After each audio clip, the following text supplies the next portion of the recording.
Hi, welcome to Bot Brack, Box on the Box Up in Celluloid. I'm over Box. I'm doing another TV recall today.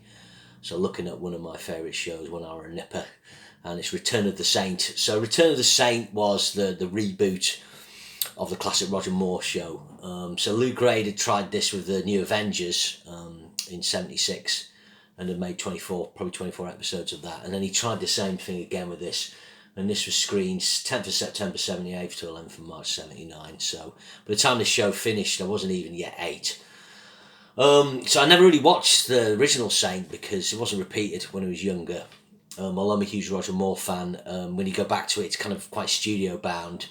With this, they would go to the locations. You know, a lot of money was spent on this. Like The Persuaders, a lot of money was spent on it.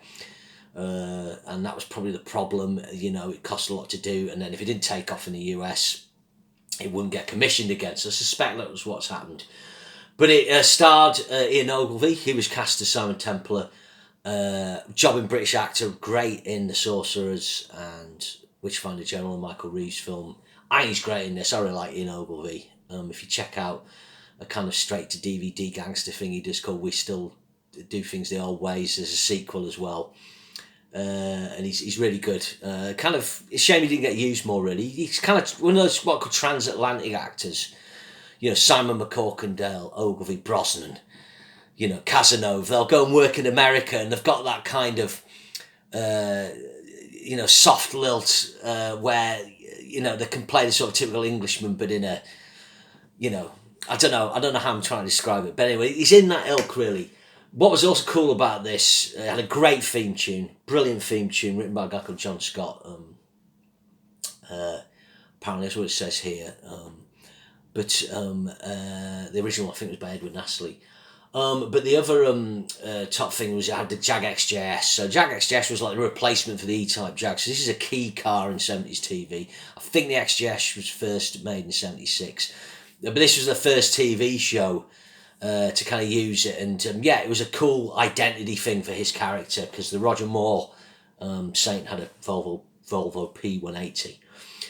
So anyway, so it's 24 episodes, glamorous locations. In actual fact, there's a bit where they go to Florence and there's like a park there. I've actually been to that park. I didn't realise until I watched it later on. Waffling. So anyway, you got your first episode, your Judas game. I can't remember what happens to this, and I haven't got. There doesn't seem to be a thing here telling us. But you got Judy Geeson in it, and Maurice Rose. Judy Geeson, classic sort of 70s actress. She's in Space 1999 episode. Brannigan, stuff like that. And then there's the Nightmare Man. It's got Joss Ackland in again. You know, you've got a good cast. The episode, like the last time I watched these, was a good 15 years ago. But the third episode's like one of the classics. If you've not seen A Return of the Saint before, watch this episode, and I guarantee you'll enjoy it. Duel in Venice. So this stars Maurice Coburn. He played Tom Howard in Houseway, and he died tragically young. He was only 45. But he plays a South African. I think he's South African. He's supposed to be like mercenary terrorist guy. And he kidnaps a girl, a young heiress who the Saint's protecting. So the Saint's kind of like a international kind of private investigator, security protection. I don't know what Simon Templar is really. But he puts like a kind of spring thing around her neck that's got a trigger on it. And then if it goes off, it will break her neck. It's really tense. I forget what the plot is, but he's kind of holding him to ransom. But Coburn's hilarious in it. Okay, Timpler. And it's really good. It's kind of like that third episode thing where the series is starting to get in its swing, and Ogilvy's finding his feet. And again, they go to Venice, and it's set in Venice on the canals. Really good. Then you got One Black September. I can't remember that. Prunella Gee. She's quite a hot 70s actress.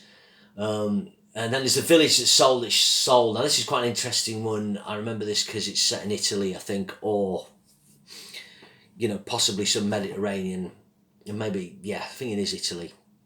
But there's a woman gets kind of thrown off a cliff and stuff. It's pretty brutal.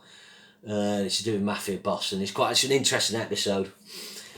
Then you got Assault Force, that's got Kate O'Mara and Burt Kwok. Yesterday's Hero, that's got Ian Hendry. The Poppy Chain, that's got Jenny Hanley in. You may know her from Magpie. Lawrence Naismith. The Arrangement was the next episode. It's got Caroline Seymour in. You'd probably know her from Survivors. I think so. Yeah. And Armageddon Alternative, that's got George Cole in. The Imprudent Professor, that's got Catherine Shell in it. Maya from Space 1999. So, gotta confess, I can't remember what happens in these, but the signal stop, that's 26th of November 1978. So this is one where a girl who's quite neurotic, or is seen as neurotic, thinks she witnesses a murder on a train, and some bodies like chucked out of the train window. And the Saint investigates, and she's told the police, and they're like, well, you haven't seen this. She's got a history of mental health issues, something like that. But Ian Ogilvy investigates. He's very protective Templar, particularly women, but not in a patronising way. Then again, if I watched it now, maybe it is. Yeah, it's a good episode. I like that, and it's set in London. You got Roman Touch, Tower Bridge is Falling, The Debt Collectors. Can't remember the Debt Collectors. You got Mary Tammany and Dan Keane. Collision Course Part 1, Collision Course Part 2. Yeah, I think that's got a lot of action at the end of that. Hot Run Ruler, it's got Murder Cartel's got Britt Eklund in. Then there's an episode of Obono Affair, Vicious Circle, Dragon Seed. Appointment in Florence, Stuart Wilson, that's the one I remember, where it goes to the park in Florence. Yeah, I mean, most episodes would have a well-known actor or actress from the time. I see Murray Head's in one here. You'll know him from Chess and Sunday Bloody Sunday, and so on. As you'll notice, I can't remember all the stories from this, which is maybe an argument it's not that memorable, but it is an enjoyable show. It had great production values, the theme song was great, Ogilvy was really good, and good guest stars, and I seem to remember this was on a Sunday night about 8 o'clock, so it was the kind of thing you would watch before you went to bed. I would imagine it probably, when this was on, Heart to Heart would be on, and that would replace it in the ITV schedule. But again, I mean, it's that kind of show where it's got the big production values, and then that kind of went by the wayside in the 80s. You didn't sort of get glamorous travelogue shows. Now with streaming, you'll get more of that. You'll get more people making those kind of shows because the budgets are there. But in this instance, there wasn't. That probably didn't carry on into the 80s. Certainly not in British or international British TV. American television, yeah, I guess so.